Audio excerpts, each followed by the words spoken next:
자, 오늘 수업은요, 지난번에 배웠던 등차 수열의 일반항을 가지고 여러 가지 유형을 더 풀어보는 시간을 가질게요. 여러분들한테 그때 풀어보라고 했는데, 정작 선생님이랑 이제 같이 풀어보진 않아서 혹시 힘들어하는 친구 있을까봐 오늘은 좀 차근차근 선생님이랑 같이 풀어보도록 할게요. 그래서 이미 풀었던 친구들은 그냥 자신의 풀이가 맞는지 한번 보시고, 예제 2번부터 보겠습니다. 예제 2번은 그때 했으니까 문제 4번부터 볼게요. 문제 4번 보시면 A2가 8, A8이 26인 등차 수열에 일반항을 구해래. 그러면 일단 등차 수열이니까 A2는 A 더하기 n-1d니까 그냥 D 8이고, A8은 A 플러스 7D가 돼서 26이 되겠죠. 그럼 이걸 연립해서 이제 풀 건데, 밑에서 위에 거를 빼버리면 6D는 18 이렇게 되죠. 아닌가? 18, 8, 26 맞죠? 18. 그래서 D는 3 이렇게 구해지고요. D가 3이니까 A는 5가 됩니다. 따라서 일반항 A에는 3n 플러스 2 이렇게 한 번에 나올 수 있겠죠.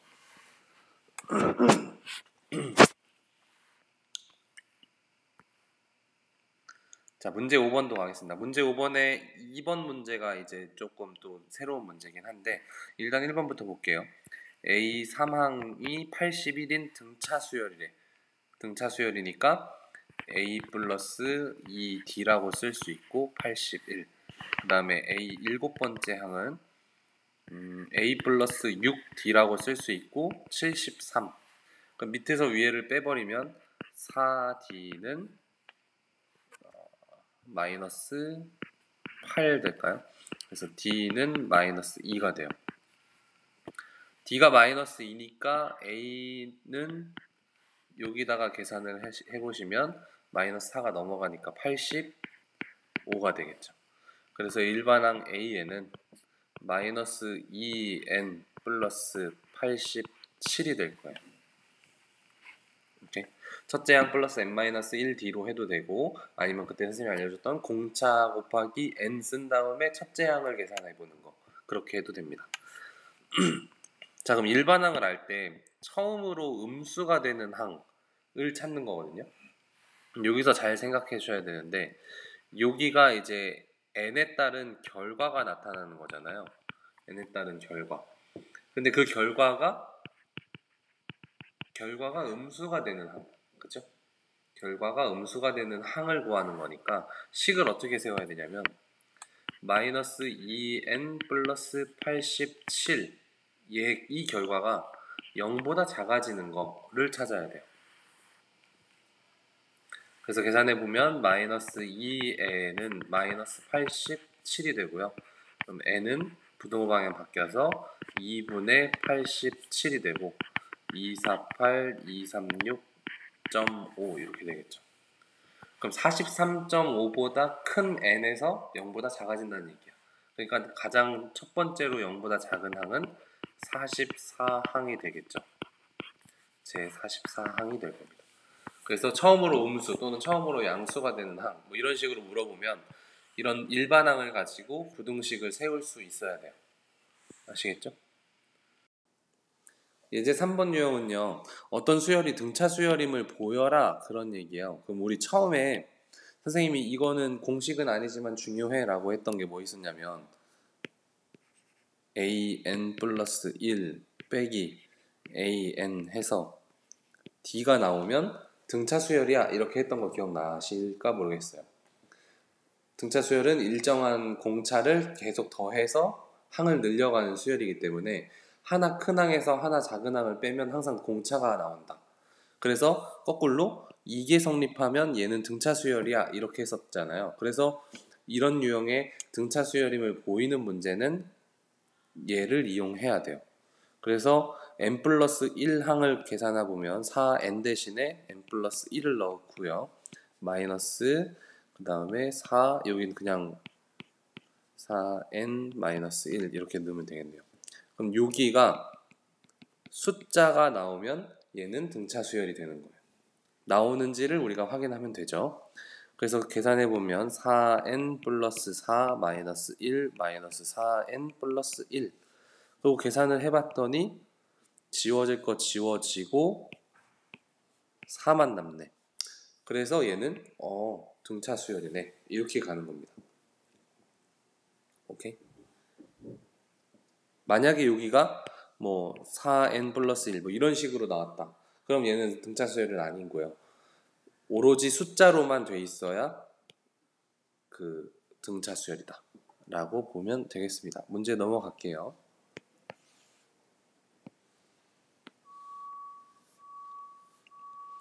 그래서 문제 6번에도 요런 애들이 수열이 등차 수열임을 보여라 하면 어떻게 하냐면 n 플러스 1항에서 n번째 항을 뺄 거야. 그러니까 p n 플러스 1 플러스 q 마이너스 p n 플러스 q를 해주시면 p n 플러스 p 플러스 q 마이너스 p n 마이너스 q 하니까 지워질 거 지워지면서 계산해보면 p만 남죠? 그렇기 때문에 얘도 근데 p와 q는 상수라고 했으니까 p는 문자처럼 보이지만 얘는 숫자예요. 그렇기 때문에 등차 수열 맞구나. 그럼 앞으로 뭘 알 수 있냐면 일반항이 n에 대한 1차식이 이렇게 나오면 얘는 등차 수열이구나 라고 파악할 수 있다는 얘기예요. 아시겠죠? 앞으로 1차식, n에 관한 1차식이다? 그러면 등차 수열이네? 이렇게 생각하시면 되겠습니다. 뭐 조금 더 응용해서 설명하자면 결국에 1차식인 건 그래프가 이렇게 오른쪽 위로 또는 밑으로 이렇게 내려가는 직선이잖아요.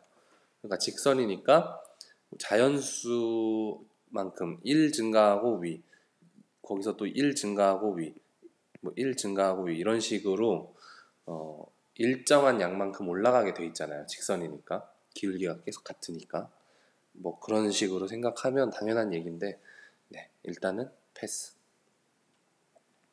다음 등차 중항이라는 걸 오늘 처음 배울 거예요. 여기 잘 보시면 세 개의 수 A, B, C가 순서대로 등차 수열을 이룰 때 B를 A와 C의 등차 중항이라고 해요. 등차 수열의 가운데 있는 항이라고 보시면 돼요. 그래서 A, B, C가 등차 수열이야. 그럼 이 B를 등차 중항이라고 읽고 어떤 관계식이 성립하냐면 얘가 성립해요. 가운데 항은 양쪽 항을 더해서 2로 나눈 거랑 같아. 왜 그런지는 뭐 당연한 거긴 한데 이렇게 한번 볼게요. 2, 4, 6으로 진행되는 등차 수열이라고 봅시다. 그러면 4라는 건 어떻게 되냐면 2분의 2 더하기 6, 2 더하기 6 한 거랑 같다 라는 얘기입니다. 오케이. 네. 여기 설명하는 걸 보시면 B 빼기 A, 여기 B 빼기 A, 그 다음에 C 빼기 B, C 빼기 B 둘 다 공차가 나오겠죠. 그러니까 공차가 나오니까 같겠지. 그래서 이 식을 정리하면 이렇게 나온다라는 얘기인데 뭐 그것까지 알 필요 없을 수도 있습니다. 여러분들 만약에 머리 아프면 얘만 등차 중앙이면 얘가 성립한다라는 것만 기억하시면 돼요. 그래서 여기 EA10B라는 숫자가 순서대로 등차 수열을 이룬대. 그러면 이 4개가 나와 있지만 내가 순서대로 잡은 3개씩은 다 등차 중앙이 성립하는 거예요. 그러니까 이렇게 3개를 잡으면 누가 등차 중앙이냐면 A가 등차 중앙이 되고 그 A는 2분의 2 더하기 10 해서 2분의 12 6이 나온다는 얘기입니다. 그래서 A의 항을 추측할 수가 있어요. 오케이? 네, 그래서 A가 6이야. 그럼 A가 6인 걸 아는 순간 여기가 4 차이 나네. 여기도 4 차이 나네. 그럼 여기도 4 차이 나겠지? 해서 B가 14다. 이렇게 파악할 수도 있는 거예요. 물론 어떻게도 가능하냐면요. 요 2와 10을 빼요. 그럼 차이가 8만큼 나잖아. 8만큼 나는데 그 안에 또 하나가 더 있으니까 그걸 나눠서 4만큼 차이 나겠네 해도 되긴 하지만 우리는 지금 이 방법을 하는 게 아니라 등차 중항을 배우는 과정이라서 여길 등차 중앙으로 푼 거예요. 만약에 등차 중앙이 나중에 까먹거나 잘 모르더라도 지금처럼 등차 수열의 성질을 이용해도 풀리긴 합니다. 오케이? 네, 그렇게 됩니다. 그리고 중요한 건 등차 중앙이라는 개념을 여러분들이 배웠지만 문제에서 등차 중앙이라는 걸 알려주진 않거든요. 왜냐면 이제 당연하게 성립하는 거니까. 등차 수열을 딱 보고 얘는 등차 중앙이네 해서 얘네 셋 중에 내가 필요한 걸 구해낼 수 있어야 돼요. 문제에서 딱 알려주질 않아. 그냥 얘는 등차 수열이야 구해봐 이렇게 되는데 그 등차 수열에서 힌트를 얻어야 돼요. 여러분들 스스로. 아, 등차 수열이니까 여긴 등차 중앙이겠네. 그럼 등차 중앙으로 이용해서 제일 구해야지. 이런 생각을 여러분들 스스로 해야 된다는 얘기입니다. 그래서 오늘 연습을 많이 할 거예요. 자, 그 다음에 여기 문제 7번 보시면 여러분들이 한번 풀어보실래요? 등차 수열이 되도록 XYZ를 찾는데 여기가 이제 다 등차 수열이니까 등차 중앙을 이용해서 한번 풀어보시죠. 한 1분만 시간 드려볼게요. 등차 수열 지금 5개 수가 나와 있는데 여기에서도 등차 수열, 등차 중앙이 각각 다 있습니다. 그래서 보시면 이렇게 잡아서 x를 구할 수 있겠죠. 그래서 x는 하고 식을 세울 수 있습니다. x는 2분의 마이너스 2 더하기 10 해서 2분의 8이니까 4가 되겠죠. 그래서 여기가 4라는 걸 아는 순간 60 증가하는구나 이게 보이잖아요. 60 증가하니까 y는 16이지 하고 쉽게 구할 수도 있어요. 그래서 x는 4, y는 16 이렇게 구하면 되는데 난 y도 등차 중앙으로 구해보겠다 하시는 분들은 y는 2분의 10 더하기 22 해서 2분의 32니까 16 이렇게 구해지기도 합니다. 그래서 편한 대로 하시면 되고 등차 중앙은 이렇게 반드시 바로바로 연결되는 수열이 아니어도 성립해요.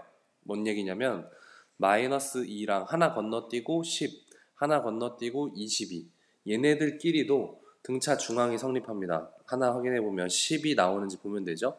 2분의 마이너스 2 더하기 22 하면 10이 나오죠. 이렇게 등차 중항은 반드시 연달아 셋 또는 뭐 연달아 뭐 이게 아니라 하나 건너뛰어도 되고 2개 건너뛰어도 되고 3개 건너뛰어도 되고 간격만 일정하면 등차 중앙이 성립합니다. 그래서 편한 대로 여러분들 쓰시면 돼요. 그래서 2번 같은 경우가 그걸 잘 몰랐으면 해결하기 조금 어려웠을 텐데 하나 건너뛰어도 된다고 하면 이제 하나 건너뛰고 13이랑 y랑 마이너스 7이 등차 중항이 성립하다는 거예요. 그래서 y는 2분의 13 더하기 마이너스 7이니까 6이죠. 그러면 3이 되겠습니다. 그래서 y가 3이라고 그러면 13하고 3까지 10 차이가 나니까 여기는 5씩 차이가 나겠죠. 마이너스로 5씩 차이가 날 겁니다. 그래서 마이너스 5 하면 x는 8이고 y는 방금 3인 거 구했고 z는 마이너스 5 하면 마이너스 2가 되겠죠. 이런 식으로 구하면 되는 거니까 등차 중항 어렵지 않은 문제가 됩니다. 그냥 여러분들이 지금 시기가 조금 지나더라도 어떤 수열을 봤을 때 등차 수열이래 그럼 등차 중항도 생각하고 등비 수열이래 그럼 등비 중항도 생각을 혼자 할 수 있으면 돼요. 자, 요 정도까지가 오늘 교과서 나갈 범위가 다거든요. 그래서 옆에 프린트 한번 보시면요. 지난번에 풀었던 프린트의 오른쪽이 이제 등차 중앙에 관련된 문제입니다. 바로 그냥 볼까요? 어차피 여기에 있는 문제들은 아까 설명이 다 됐으니까 또 하지 않아도 될 것 같은데 하나만 해볼까요? 하나만? 요거만 해보겠습니다. 등차 수열이니까 a 플러스 d는 3, a 플러스 6d는 13. 이제 슬슬 쉬워지죠? 그래서 5d는 10. 밑에서 위에를 뺀 겁니다. 그래서 d는 2, a는 1. 그러면 일반항은 2n-1 이렇게 될 거고 그럼 a의 50은 100 빼기 1이니까 99 뭐 이런 식으로 구하는 거기 때문에 이런 문제들은 이제 틀리면 안 돼요. 알겠죠? 그리고 수능에서도 많이 나오고, 예, 이런 문제는 그냥 기본 문제로 툭툭 주는 문제가 되니까 여러분들 잘 얻어가시면 되고, 넘어가겠습니다. 여기서도 이제 등차 수열을 이룬데, 그러면 선생님이 홀수원만 풀 테니까 여러분들이 나머지는 복습으로 풀어보는 걸로 할게요. 화면이 지금 못 따라오고 있는데 움직여라. 네, 됐습니다. 네, 여기서 보시면 이제 x가 얘네 둘의 등차 중항이 되겠죠. 그래서 x는 2분의 32 더하기 22니까 2분의 54 계산하면 2227, 그래서 27 이렇게 구할 수 있고, 그럼 27에서 22 5씩 줄고 있죠. 그럼 여기서 5 줄어버리면 17 되겠죠. 뭐 이런 식으로 구하는 건 어렵지 않은 문제가 될 겁니다. 여기도 보시면 3번 문제입니다.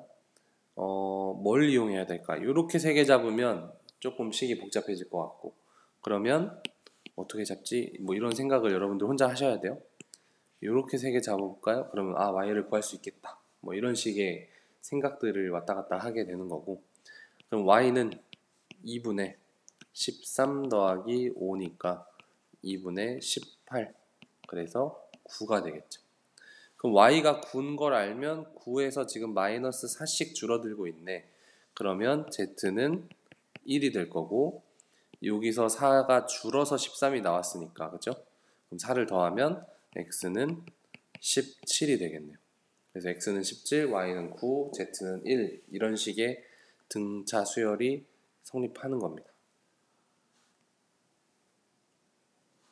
아이고, 녹음을 안 했네. 한 번만 더. 자, 문제 8번을 마지막으로 풀 건데, 직선주로랑 곡선주로가 되어 있고요. 그 다음에 그 경계선들을 A1, A2 이렇게 한대요. 그러니까 안쪽부터니까 여기가 A1이 될 거고, 잘 안 보이네요. 여기가 A2가 될 거고, 이런 식이 된다는 얘기죠. 요 사이 요 길이가 주로의 폭이 될 겁니다. 주로의 폭이 될 거고. 오케이. 근데 또 특징을 하나 보면 A1, A2, A3 얘네들의 직선 주로에서는 차이가 없어요. 직선 주로의 크기는 모두 다 같기 때문에 차이는 어디서 나냐? 곡선에서 차이가 나거든요. 네, 그 정도 알아주시고, 지금 문제는 A3가 A7을 알 때 A5를 구해봐라 이거거든요. 그럼 얘는 어쨌든 주로의 폭이 일정하기 때문에 일정하게 증가하는 수열이 될 거고, 즉 등차 수열이 돼서 얘를 사실 등차 수열로 풀면 돼. 근데 그러자니 너무 식이 복잡하거든요. 왜냐면 a 플러스 2d가 415.7, 또 a 플러스 6d가 뭐 447.7 이렇게 써가지고 연립하기는 조금 귀찮아. 그래서 항의 어떤 성질을 보니까 3이고 5고 7이야. 그러면 3항, 5항, 7항이죠. 요 사이 누가 있어? 4가 있고 6이 있어. 그러니까 얘는 등차 중항이 성립하는 애겠죠. 그래서 다섯 번째 항이 등차 중항이에요. 3과 7의 중항. 그러니까 A5를 좀 쉽게 구할 수 있는 게 2분의 등차 중항 성질 415.7 더하기 447.1, 요거를 계산하면 조금 귀찮네요. 8, 12, 6, 8 나누면 431.4. 그래서 요 A5의 길이는 431.4m 이렇게 된다는 얘기입니다. 그냥 그렇대요. 그러고 이제 A1을 구해래. 그럼 A1은 이제 구할 방법이, 얘도 이제 뭐 연립해서 구하냐라고 보지 마시고 얘도 등차 중항을 보셔야 돼요. A 첫 번째 항, 그 다음에 두 번째 항이 있을 거고, 우리가 알고 있는 거 지금 세 번째 항이 얼마인지 알아. 그 다음 네 번째 항은 모르고, 다섯 번째 항 방금 구해서 알죠. 그러면 여기서 등차 중항이 또 성립해. 그래서 2번 문제 풀이를 보시면 A3는 2분의 A1 더하기 A5가 성립하거든요. 근데 A3가 415.7, 그리고 A1은 모르고 A5가 방금 구한 431.4 이렇게 돼요. 요거 계산을 해봤더니 A1이 400이 나와요. 나중에 해보세요. A1은 400. 그래서 A1의 값은 400m다. 이렇게 가시면 됩니다. 그 다음에 이제 우리의 주된 목표는 주로의 폭을 구하는 거거든요. 주로의 폭. 요 3번이 좀 어려워요. 3번에. 자, 우리 첫째 항 알고 그 다음에 쭉쭉쭉 알게 됐으니까 공차를 한번 구해볼 거예요. 공차. 왜냐면 주로의 폭 때문에 공차가 발생하니까 역으로 공차를 알면 주로의 폭을 알게 될 수 있거든요. 그래서 공차를 알려면 지금 가장 작은 게 A1, 그 다음에 A3니까 얘네들을 빼볼게요.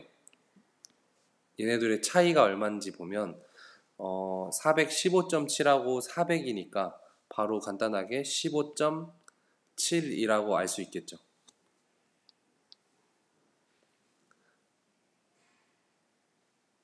선생님이 여기다 절대값을 씌운 이유는 선생님이 쓸 때 3를 먼저 썼으면 A3 빼기 A1 해서 그냥 간단한데, 선생님이 쓸 때 순서를 이렇게 써가지고 그거를 좀 감안하느라고 절대값을 썼는데 이렇게까지 어렵게 쓸 필요는 없어요. 신경 쓰지 마세요. 그냥 A3에서 A1을 뺐어요. 그럼 여기에 이 15.7이라는 게 공차일까요? 아니면 공차가 두 개일까요? 원부터 첫 번째 항에서 세 번째 항이니까 공차가 두 개 더해졌겠죠? 그래서 우리가 원하는 공차 D는 2분의 15.7, 즉 7.85가 나와요. 7.85. 자, 그럼 공차가 어디서 발생하는지를 고민을 해보셔야 되는데, 아까도 말했지만 이 직선주로에서는 차이가 안 나. 직선은 똑같아. 그렇죠? 직선은 어느 항이든 다 똑같으니까 어디서 나고 있냐면, 요거 선생님 그림을 좀 그려볼게요. 탁, 탁. 좀 별로지만 어디서 차이가 나냐면, 여기가 A1이라고 칩시다. A1의 곡선주로. 그 다음에 얘는 A2의 곡선주로. 반대쪽도 A1의 곡선주로, A2의 곡선주로. 그죠? 그럼 노란색 부분 직선주로는 차이가 안 나니까 여길 잘라 붙여버릴게요. 그러면 어떤 게 이 둘을 합치면, 지금 반원 모양의 곡선주로라고 했으니까 합치면 하나의 원이 나와요. 빨간색 원, 그 다음에 파란색 원이 나와요. 이해되시죠? 양쪽이 반원의 곡선주로니까 합치면 원이 나오는 거고, 여기의 길이 차이만큼이 공차가 되는 거예요. 자, 그럼 중심에서 여기까지 길이 반지름을 뭐라고 해야 될까요? R이라고 합시다. 그럼 그 다음은 R 더하기 X가 되겠죠. 저 주로의 폭을 X라고 하면. 그래서 여기다 쓸게요. 그래서 넓은 쪽 파란색의 그걸 구해보면 원주니까 2파이 반지름인데 R 플러스 X가 될 거고, 거기에서 빼기 빨간색 원주를 구하면 2파이 R이죠. 그럼 계산하면 2파이 X가 되거든요. 저만큼의 길이 차이가 있다는 거야. 그럼 저만큼의 길이 차이가 얼마다? 공차 7.85다. 그리고 X는 2 곱하기 파이를 지금 뭐라고 하자 그랬냐면 3.14로 계산하재요. 뭐야, 특별히 달라지는 것도 없구만. 어쨌든 3.14로 계산을 해놓고 7.85. 그럼 요거를 계산하시면 답이 나온다는 얘기입니다. 이 계산은 괜히 시간만 잡아먹을 것 같으니까 여러분들이 직접 해보시면 좋을 것 같아요. 아니면은 답지를 보면 이 계산 그대로 해서 답은 날 수가 있어요. 계산은 하지 않을게요. 시간만 잡아먹으니까.